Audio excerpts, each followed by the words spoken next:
என்னை தெரியுமா என்னை தெரியுமா நான் சிரித்து பழகி கருத்தை கவரும் ரசிகன் என்னை தெரியுமா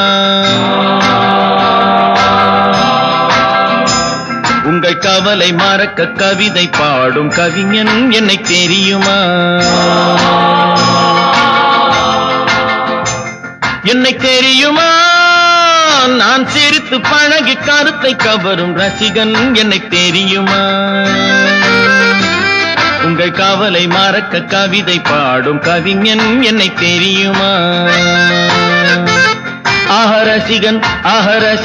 நல்ல ரசிகன் நல்ல ரசிகன் உங்கள் ரசிகன்